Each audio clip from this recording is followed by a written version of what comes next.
Welcome to ఏమి జరుగుతోంది. నా పేరు కోపల్ల ఫణికుమార్, తెలంగాణ ఫెడరల్ నుంచి. 3 ప్రధాన పార్టీలు అంటే అధికార కాంగ్రెస్, ప్రధాన ప్రతిపక్షం బీఆర్ఎస్, ప్రతిపక్షం బీజేపీ 3 కూడా గ్రేటర్ హైదరాబాద్ మీద బాగా దృష్టి పెట్టాయి.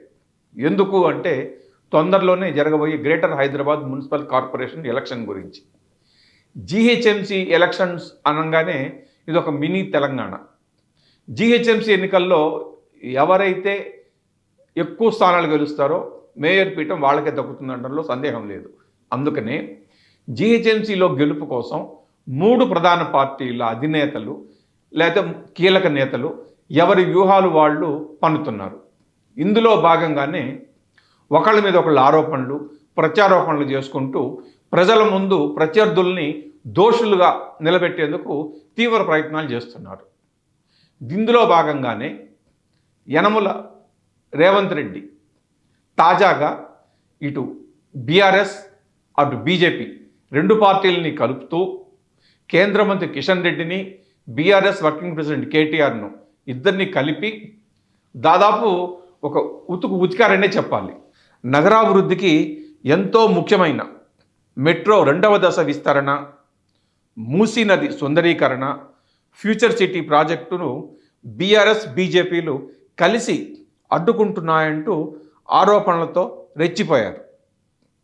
నిజానికి ఈ 3 ప్రాజెక్టులు గనక సాకారమైతే అంటే మొదలయ్యి పూర్తయితే భవిష్యత్తులో హైదరాబాద్ నగరం అత్యంత సుందరంగా దేశం మొత్తం మీద ఎంతో పాపులర్ సిటీగా అయిపోతుంది అన్నది రేవంత్ రెడ్డి భావన. ప్రపంచంలోని అత్యుత్తమ నగరాల సరసన హైదరాబాదును నిలబెట్టాలి అనేటువంటి పట్టుదల రేవంత్ రెడ్డిలో కనబడుతోంది. మెట్రో 2వ దశ విస్తరణకు ఇండియన్ రైల్వే ఫైనాన్స్ కార్పొరేషన్ ఇచ్చిన 13,600 కోట్లను కేంద్ర మంత్రి కిషన్ రెడ్డి అడ్డుకున్నాడు అని రేవంత్ రెడ్డి మండిపోతున్నారు. ఫేజ్ 1 మెట్రోను మేము కొనుగోలు చేసుకుంటున్నాం, మా డబ్బులే కట్టుకుంటున్నాం, మా గ్యారంటీలే ఇచ్చినాం. మా కర్మ బాగలేక ఇండియన్ రైల్వే ఫైనాన్స్ కార్పొరేషన్ కేంద్ర ప్రభుత్వ రంగ సంస్థ దగ్గర అప్పుకు మొత్తం ఒప్పందాలు సంతకాలు పెట్టుకున్నాం. అంతా అయిపోయింది. మేము మా మార్జిన్ మనీ డిపాజిట్ చేసినాం, వాళ్ళు పెట్టిన కండిషన్లను ఒప్పుకున్నాం, అన్ని సంతకాలు పెట్టుకున్నాం, అన్నీ ఉన్నాయి. ఈరోజు చివరి రోజు నిధుల విడుదల. ఈరోజు విడుదల చేస్తావా లేదా కిషన్ రెడ్డి గారు? 5 గంటల వరకు బ్యాంక్ ఉంటుంది. ఇది మొదటిది. రెండో ఫేజ్ 2కి 122 కిలోమీటర్లకు విస్తరణకు కేంద్ర ప్రభుత్వం 50% భాగస్వామ్యం తీసుకుంటుందా, తీసుకోదా? ఒకవేళ తీసుకోకపోతే మాకు ఎన్ఓసి ఇవ్వండి. హెచ్ఎంఆర్ఎల్ నుంచే మేమే సేమ్ అదే ఐఆర్ఎఫ్సి నుంచి సేమ్ లోన్ తెచ్చుకొని సేమ్ మెట్రో విస్తరించుకొని ప్రజలకు మెట్రోను అంకితం చేస్తాము.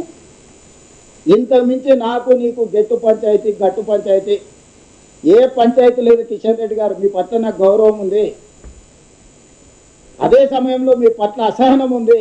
మీరు ఎందుకు కేసీఆర్కు భయపడి లొంగిపోయి ఇట్లా వ్యవహరిస్తున్నారో మీ భయానికి కారణం చెప్పు. కేసీఆర్ ధైర్యం చూసుకొని నందించే బదులు మెట్రో 2వ దశ విస్తరణ అనేది చాలా కీలకమైనది. ఎందుకంటే మొదటి దశను ఎల్ఎన్టీ పూర్తి చేసింది, నడుపుతోంది. 2వ దశ విస్తరించాలి అనుకున్నప్పుడు కేంద్ర ప్రభుత్వం ఏం చెప్పిందంటే, ఒకదేమో ఎల్ఎన్టీ నడుపుతోంది, 2వ దశేమో రాష్ట్ర ప్రభుత్వం టేకప్ చేస్తానంటోంది. ఇట్లా రెండు రకాలుగా అయితే కుదరదు. మొదటి దశ కూడా ఎల్ఎన్టీ నుంచి టేకన్ ఓవర్ చేసేస్తే రాష్ట్ర ప్రభుత్వమే 2వ దశ విస్తరణకు అనుమతులు ఇవ్వడానికి వీలుగా ఉంటుంది, అప్పులు మంజూరు చేయించడానికి కూడా వీలుగా ఉంటుంది అని కేంద్ర ప్రభుత్వం చెప్పింది. కేంద్ర ప్రభుత్వం ఇచ్చిన సలహా సూచన మేరకే రేవంత్ రెడ్డి సుమారుగా ఎల్ఎన్టీకి ఒక 13,000 కోట్ల రూపాయలు అంటే ఎల్ఎన్టీ ఉన్న అప్పులు వీటన్నిటినీ కూడా రాష్ట్ర ప్రభుత్వానికి బదిలీ చేసుకుని దానికి సుమారుగా ఒక 2,000 కోట్ల రూపాయల నగదును ఎల్ఎన్టీకి బదిలీ చేసేసి మొత్తం ఎల్ఎన్టీ మొదటి దశను రేవంత్ రెడ్డి ప్రభుత్వం టేకన్ ఓవర్ చేసేసింది. ఇప్పుడు నగరంలో మెట్రో అన్నది రాష్ట్ర ప్రభుత్వ పరిధిలోనే నడుస్తోంది. 2వ దశ విస్తరణకు వీలుగా సుమారుగా ఒక 30,000 కోట్ల రూపాయలు అవుతుందని రాష్ట్ర ప్రభుత్వం అంచనా వేసింది. ఇందులో భాగంగానే ఇండియన్ రైల్వే ఫైనాన్స్ కార్పొరేషన్ నుంచి 13,600 కోట్లు, జపాన్ బ్యాంకు నుంచి మళ్ళీ రాష్ట్ర ప్రభుత్వం పెట్టుకునే వాటా, వీటన్నిటిని కలుపుకొని అంటే 3 రకాలుగా నిధుల సేకరణ ద్వారా మెట్రో ప్రాజెక్టును 2వ దశ సుమారుగా ఒక 125 కిలోమీటర్లు విస్తరించాలనేది రేవంత్ రెడ్డి ఆలోచన. అయితే తాను కేంద్రంలోని రైల్వే శాఖ మంత్రి అశ్విని వైష్ణవ్ను కలిసినప్పుడు, ఇండియన్ రైల్వే ఫైనాన్స్ కార్పొరేషన్ వాళ్ళని కలిసినప్పుడు నిధులు ఇవ్వటానికి, అనుమతులు ఇవ్వడానికి అంగీకరించారు అని రేవంత్ రెడ్డి చెప్పాడు. అయితే తాను వాళ్ళని కలిసి వచ్చేసిన తర్వాత కిషన్ రెడ్డి వెళ్ళి వాళ్ళని కలిశాట. వాళ్ళ మధ్య చర్చలు ఏం జరిగినాయో తెలియదు, కానీ కేంద్రం నుంచి ఇప్పటి వరకు 2వ దశ విస్తరణకు అనుమతి రాలేదు. ఇండియన్ రైల్వే ఫైనాన్స్ కార్పొరేషన్ దగ్గర నుంచి అప్పు ఇస్తాను అని చెప్పి ఇంతవరకు నిధులు మంజూరు చేయలేదట. దీనికి కారణం ఏమిటి అని రేవంత్ రెడ్డి ఆరా తీసినప్పుడు కిషన్ రెడ్డి వాళ్ళతో మాట్లాడాడు. కిషన్ రెడ్డే ఈ మెట్రో ప్రాజెక్టుకు అడ్డుపడుతున్నారు అన్న విషయం తనకు తెలిసింది అని రేవంత్ రెడ్డి చెప్పారు.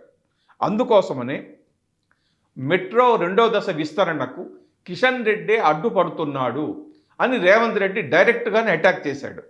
కిషన్ రెడ్డి ఎందుకు అడ్డుపడుతున్నాడు? కిషన్ రెడ్డి కూడా మరి ఇక్కడ సికింద్రాబాదు నియోజకవర్గం నుంచి ఎంపీగా గెలిచారు. అంతకుముందు అంబర్పేట ఎమ్మెల్యేగా గెలిచారు. మరి సిటీ పరిధిలోనే ఉన్నటువంటి కిషన్ రెడ్డికి మెట్రో ప్రాజెక్ట్ అనేది ఎంతో ప్రిస్టేజ్, ఎంతో అవసరం కదా. మరి అయినా కానీ కిషన్ రెడ్డి ఎందుకు అడ్డుపడుతున్నట్లు? ఎందుకు అంటే కేటీఆర్ కోసం అన్నట్ట. స్వతహాగా అయితే కిషన్ రెడ్డికి అంత తెలివి లేదు. కిషన్ రెడ్డికి వెనక నుంచి కేటీఆర్ ఆడిస్తున్నాడు, కేటీఆర్ ఎలా చెప్తే అలా చేస్తున్నాడు కిషన్ రెడ్డి అన్నది రేవంత్ రెడ్డి ఆరోపణ. కేటీఆర్ ఎందుకు అట్లా కిషన్ రెడ్డిని వెనక నుంచి ఆడిస్తున్నాడు? ఎందుకు అంటే కాంగ్రెస్ ప్రభుత్వం చేపడుతున్నటువంటి అభివృద్ధి కార్యక్రమాలు కానీ ఇతరత్ర ఏదైనా కానీ అనుకున్నది అనుకున్నట్టు జరిగితే, నిధులు మంజూరై కేంద్రం నుంచి అనుమతులు వచ్చి అభివృద్ధి కార్యక్రమాలు కనుక టేకాఫ్ అయితే మొత్తం క్రెడిట్ అంతా కాంగ్రెస్కు, రేవంత్ రెడ్డి ఖాతాలో పడుతుంది. మరప్పుడు బీఆర్ఎస్ను, బీజేపీని ఎవరు పట్టించుకుంటారు?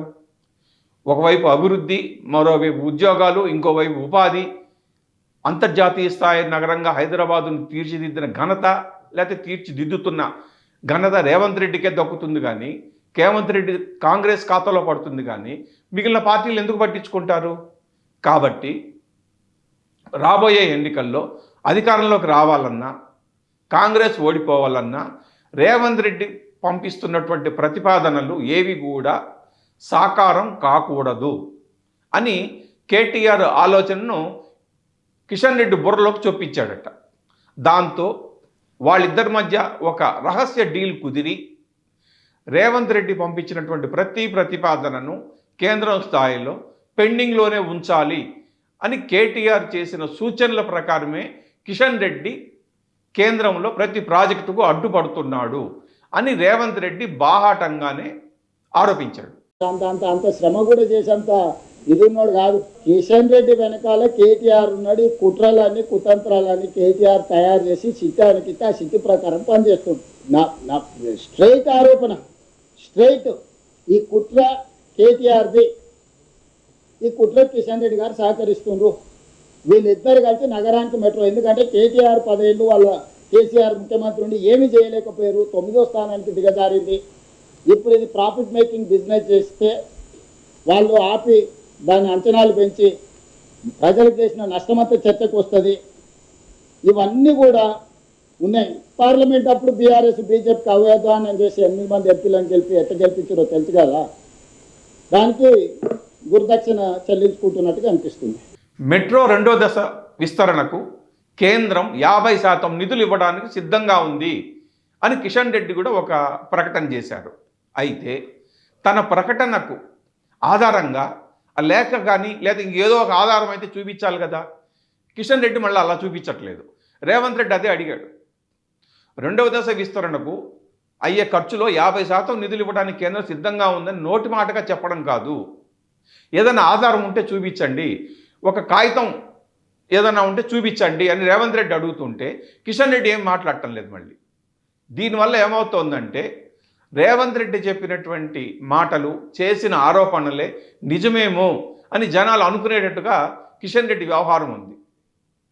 సో కేటీఆర్, కిషన్ రెడ్డి మధ్య ఉన్నటువంటి చీకటి ఒప్పందమే నగరాభివృద్ధికి అడ్డుపడుతున్నది అని రేవంత్ రెడ్డి చేసినటువంటి లేదా చేస్తున్న పదే ఆరోపణలకు జనాల్లో చర్చ జరుగుతోంది, మద్దతు కూడా పెరుగుతోంది. ఇవన్నీ దేనికంటే మొదట్లోనే చెప్పుకున్నట్టు జీహెచ్ఎంసీ ఎన్నికలను దృష్టిలో పెట్టుకుని ఇవన్నీ కూడా జరుగుతోందనడానికి ఎటువంటి సందేహము లేదు. మరి రేవంత్ రెడ్డి చేసిన ఆరోపణలకు సంబంధించి ఏదైనా ఒక కాంక్రీట్ ప్రూఫ్తో కిషన్ రెడ్డి, కేటీఆర్ మీడియా ముందుకు వస్తారేమో చూడాలి. రేవంత్ రెడ్డి చెప్తున్నట్టుగా తాను నగరాభివృద్ధికి ఎలాంటి అడ్డు పడటం లేదు అని నోటి మాటతో కాకుండా ఆధారరహితంగా ఏమన్నా చూపిస్తారేమో చూడాలి. Thank you.